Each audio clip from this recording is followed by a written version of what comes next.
예수님께서 이 땅에 오심을 기다리는 대림절 네 번째 주일입니다.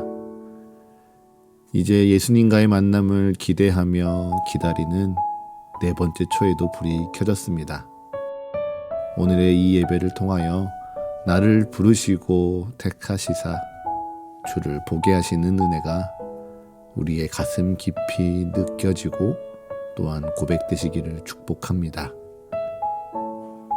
오늘 마태복음 1장 18절은 예수님의 탄생을 이렇게 표현합니다. 예수 그리스도의 나심은 이러하니라. 그의 어머니 마리아가 요셉과 약혼하고 동거하기 전에 성령으로 잉태된 것이 나타났더니. 아멘. 요셉과 결혼을 약속하였으나 아직 동거하지 않았던 마리아가 갑작스럽게 잉태를 했습니다.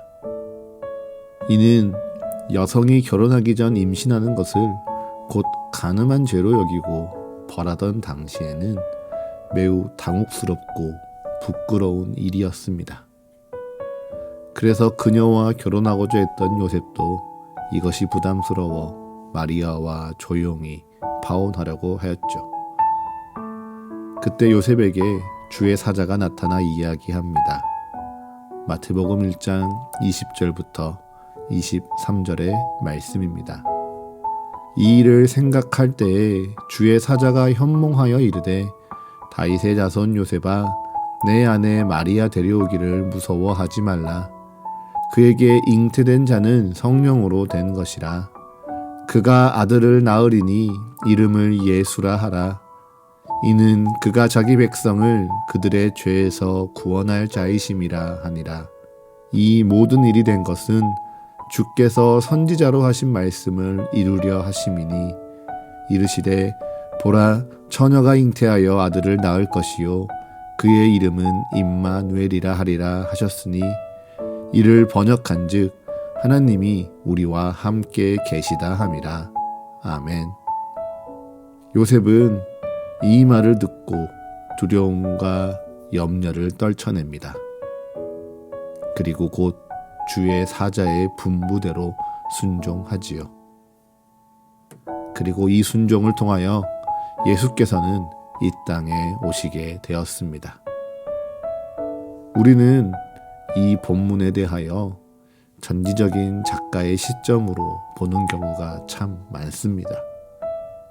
인간 마리아, 인간 요셉의 심정에 대해서 이해하기보단 그녀가 잉태한 생명이 성령으로 말미암았다는 것을 이미 알고 또한 그 생명이 하나님의 아들 예수라는 것도 알아서 그저 이 본문을 신비로운 사건으로만 이해하는 것이죠. 혹은 요셉과 마리아를 그저 위대한 신앙의 선배, 본으로 확신하고 갑작스러운 임신과 그로 인해 깨어진 결혼에 대한 환상에도 하나님의 뜻이라면 순종하고 있는 이들의 신앙의 자세를 본받아야겠다 묵상을 하기도 합니다. 그런데 이 한 주 이 본문을 곰곰이 묵상할수록 한 가지 질문이 계속 떠올랐습니다. 왜 마리아였을까요? 왜 요셉이었을까요? 그들은 사실 특별한 사람들은 아니었습니다. 많이 가지거나 많이 배우거나 사회적으로 명망이 높은 사람은 더더욱 아니었지요.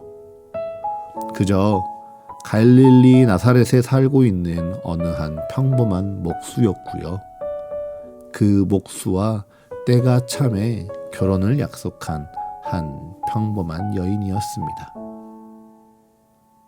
그런데 그 평범한 사람들을 하나님이 택하셨습니다. 하나님의 아들 예수의 아버지와 예수의 어머니로 선택을 하신 것이죠. 하나님은 그들에게 세상이 말하는 기준과 자격을 따져 묻지 않으셨습니다. 무엇보다 올해가 바로 선지자가 예언한 예수가 이 땅에 태어날 때야. 내가 예수를 잉태해야지. 내가 예수의 아버지가 되어야지 결단하면서 금식하고 특별한 열심으로 율법을 지킨 사람들을 하나님이 찾으신 것도 아닙니다. 오직 주께서 선지자를 통하여 약속하신 말씀을 이루시기 위하여 이 땅 가운데 평범하게 살아가고 있던 요셉과 마리아를 하나님께서 선택하셨습니다. 그렇게 이 본문을 그저 평범한 사람을 택하신 하나님의 뜻으로 묵상하고 나니 로마서의 이 말씀이 새롭게 읽히게 되었습니다. 로마서 1장 1절의 말씀입니다. 예수 그리스도의 종 바울은 사도로 부르심을 받아 하나님의 복음을 위하여 택정함을 입었나니.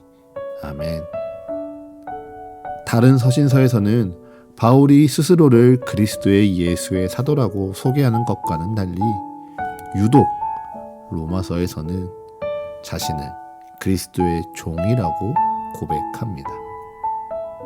그리고 이 자기 고백을 통하여 그 어떤 사회보다 자유인과 종의 구분이 명확하게 분리되어 있는 이 로마에 이방인이 지혜롭지 못하다 비하하는 이 복음의 능력이 한 사람의 정체성을 뒤바꿀 정도로 얼마나 크고 위대한지 선언하는 것이죠.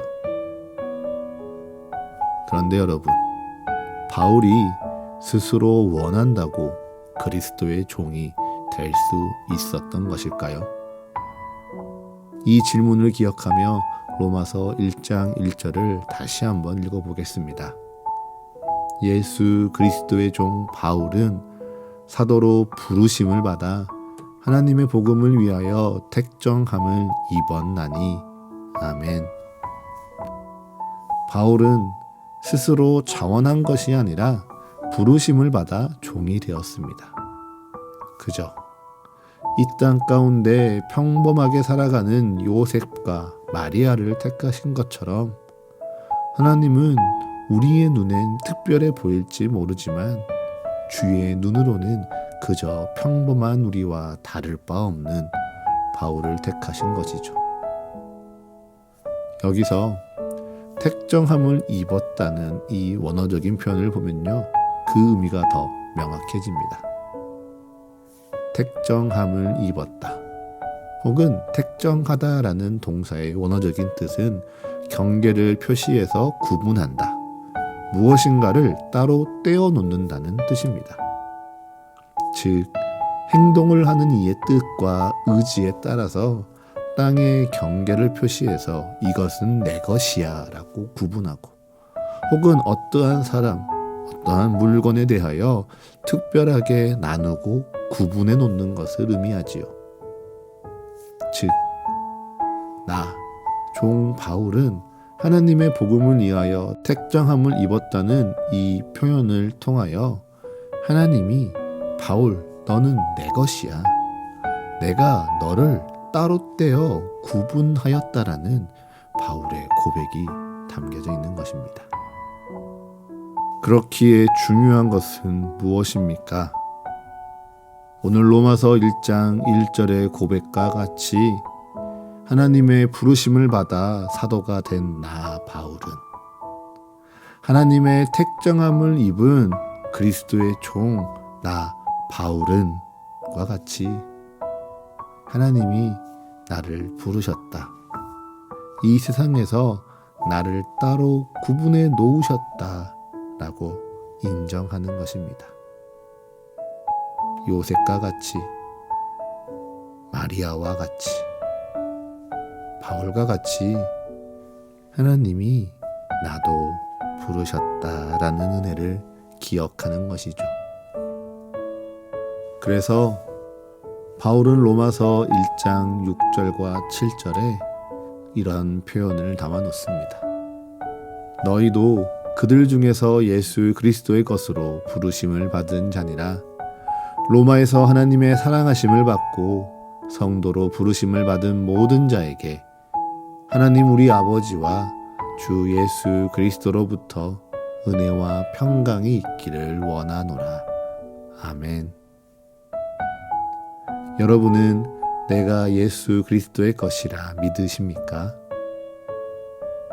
내가 예수 그리스도께 부르심을 받은 자이라 믿으십니까? 믿는 모든 분들에게, 아멘으로 화답하는 모든 성도들에게 하나님 우리 아버지와 주 예수 그리스도로부터 은혜와 평강이 있기를 축복합니다. 그런데 우리가 이 고백과 화답 가운데 주의할 부분이 있습니다. 우리가 하나님이 부르셨다, 하나님이 택하셨다 말하고자 하면 우리는 본능적으로 부름받은 이와 부름받지 못하니 택함받은 자와 택함받지 못한 자를 구분하려고 합니다. 그래서 우리는 종종 오해합니다. 태초로부터 구원받을 이와 구원받지 못할 이가 정해져 있고, 하나님께로부터 택함을 받은 사람과 택함을 받지 못한 사람이 나뉘어져 있으며, 하나님께 구원받고 택함받은 자들은 조금 더 특별한 자들이라고 말입니다. 하지만 분명하게 이것은 하나님을 오해하는 것이죠. 오히려 하나님은 모든 인간, 모든 만물을 부르시고 나의 것이라 택하시기 위하여 참 인간으로 오신 예수님만을 십자가에서 홀로 버리셨고 또한 죽게 내버려 두셨습니다. 그리고 그 죽음을 이기고 부활하신 그리스도를 믿는 믿음으로 말미암아 모든 인간이 하나님께 부르심을 받고 또한 택함을 받는 은혜를 베푸셨지요. 그렇기에 바울의 이 고백과 같이 우리가 모두 그리스도의 것으로 부르심을 받은 자들이 되는 것입니다. 그렇다면 이 말씀처럼 모두가 그리스도의 것으로 부르심을 받았다면 이곳 교회에 나와 예배하는 이들과 그렇지 않은 이들의 차이는 과연 무엇일까요? 그 차이에 대하여 이사야 7장 10절과 12절은 이렇게 설명합니다. 여호와께서 또 아하스에게 말씀하여 이르시되 너는 내 하나님 여호와께 한 징조를 구하되 깊은 데에서든지 높은 데에서든지 구하라 하시니 아하스가 이르되 나는 구하지 아니하겠나이다. 나는 여호와를 시험하지 아니하겠나이다 한지라. 아멘. 이 말씀만 읽으면요, 감히 하나님께 징조를 구하지 않겠다라고 고백하는 아하스가 신앙적으로 보입니다. 오히려 하나님께 징조를 구해보라는 이사야가 신앙이 없는 것처럼 느껴지지요.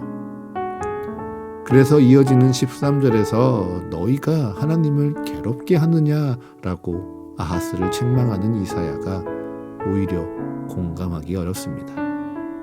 그런데 이 사건을 동일하게 기록한 열왕기하 16장의 7절의 말씀을 한번 읽어보겠습니다. 아하스가 아수르 왕 디글랏 빌레셀에게 사자를 보내 이르되 나는 왕의 신복이요 왕의 아들이라 이제 아람 왕과 이스라엘 왕이 나를 치니 청하건대 올라와 그 손에서 나를 구원하소서 하고. 아멘. 이 말씀을 보면 아하스가 그 모든 위기 앞에서도 여호와께 구원의 징조를 구하지 않은 이유가 드러납니다. 그것은 그가 하나님을 향한 깊고 굳은 믿음을 가지고 있기 때문이 아니라 그저 이 땅의 왕 아수르의 디글랏 빌레셀을 의지하고 있기 때문이었던 것이죠. 아하스 왕은 분명 하나님의 부르심을 받은 자였습니다. 하나님의 택하심을 입은 자였고요. 오히려 지금의 우리와는 다르게 유다의 왕으로 특별하게 기름 부음 받은 자였습니다. 그럼에도 불구하고 그의 마음에는 하나님을 따를 생각이 없었습니다. 그의 생각에는 이 세상의 힘을 의지하고 따르고자 하는 계획이 가득했고, 그의 마음에는 말씀을 사모하는 것이 아니라 이 세상의 것들을 열망하는 것이 가득했습니다. 그래서 그는 하나님께 아무것도 구하지 않습니다. 오히려 아수르 왕 디글랏빌레셀에게 성전과 왕궁의 은금을 내어다가 도움을 구하였지요. 그 결과 그의 아들 히스기야가 엉긴 젖과 꿀을 먹을 때쯤 아수르 왕이 다메섹을 쳐서 아람의 왕 르신을 죽이고 또한 북이스라엘을 멸망시킵니다. 그래서 아수르 왕으로 말미암아 구원을 경험한 이 아하스 왕의 인생은 어떠했을까요? 열왕기하 16장 18절을 읽어보면 아하스 왕이 아수르 왕을 두려워하여 여호와의 성전에 옮겨 세웠다라는 표현이 있습니다. 즉, 하나님을 믿지 않고 오히려 아수르 왕의 힘을 믿었던 아하스는 결국 아수르 왕을 두려워하는 인생을 살았습니다.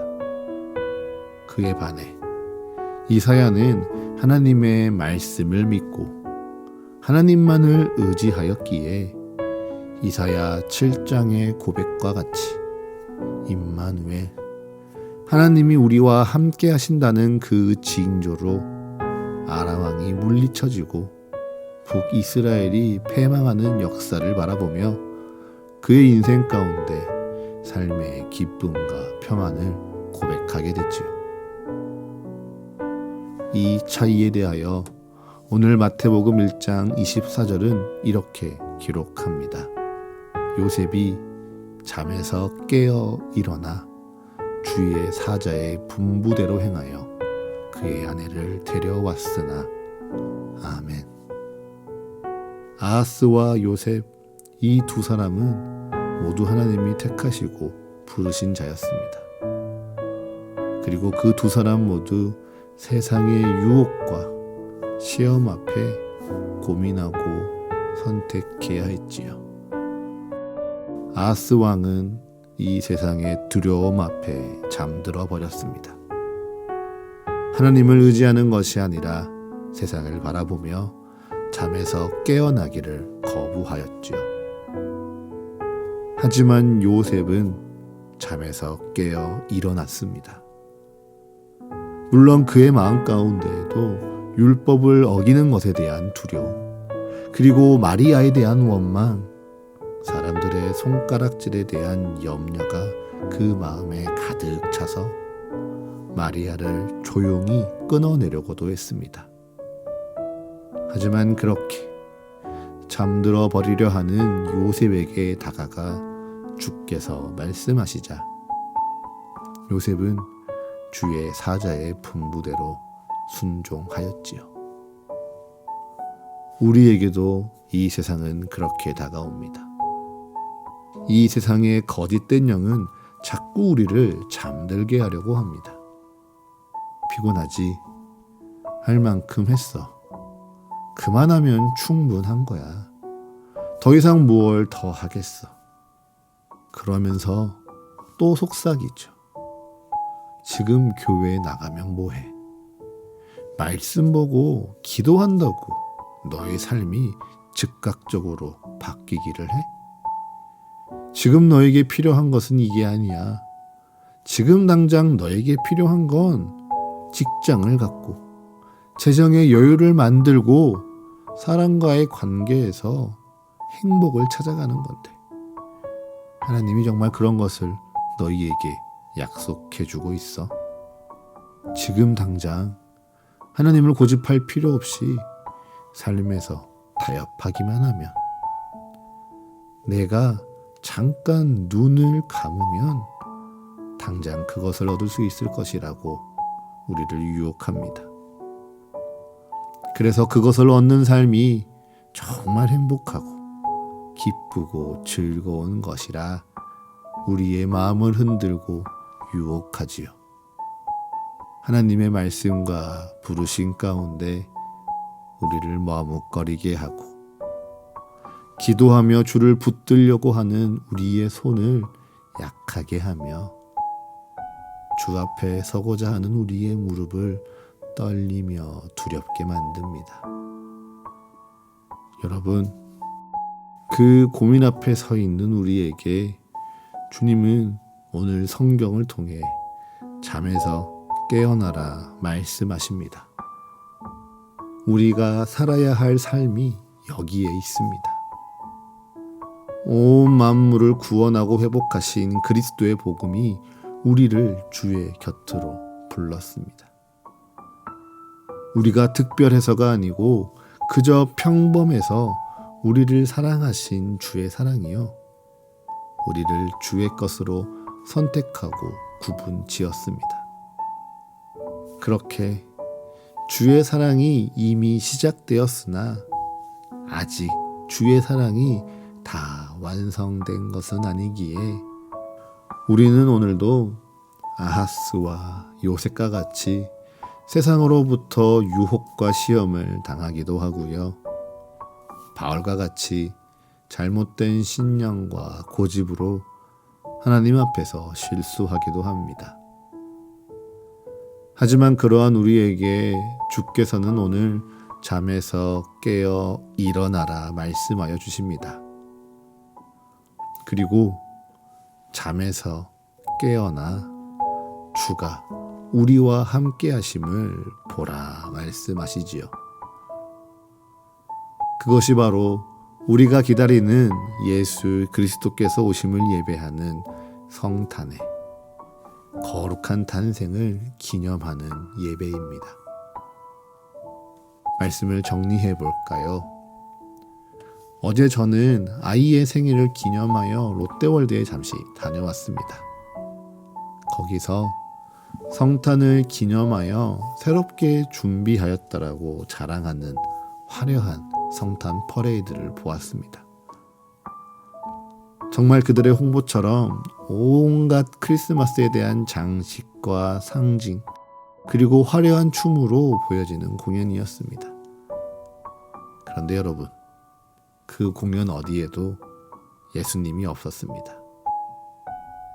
세상은 12월 25일을 성탄절, 크리스마스라고 부르지만 그 어디에서도 예수 그리스도를 찾지 않습니다. 예수님보다 산타를 찾고 있고요, 영혼의 구원을 선물하기보다 육체의 선물을 찾고 구하고 있습니다. 교회에서 예배하기보다 좋은 공간에 좋은 사람들과 모여 파티하기를 즐겨워하고요, 성도들과 사랑을 나누기보다 이성과의 쾌락을 더 찾고 있습니다.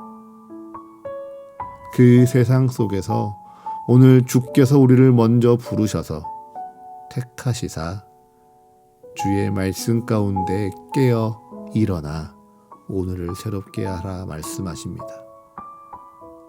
그리고 그 말씀 가운데 평범한 보통의 우리를 택하셔서 서가 교회라 부르시고 오늘 이 말씀 앞에 주가 우리와 함께 하심을 기억하라 말씀하시죠. 이 은혜를 기억하며 주의 말씀 앞에 나와 함께 하시는 임마누엘 주님 앞에 잠들지 않는 이 한 주 되시기를 축복합니다. 그렇게 주의 말씀 앞에 깨어 일어나 이 세상을 새롭게 바라보시며 이 땅 가운데 나를 통하여 이루실 하나님의 역사를 영광 가운데 반드시 바라보시기를 간절히 축복합니다.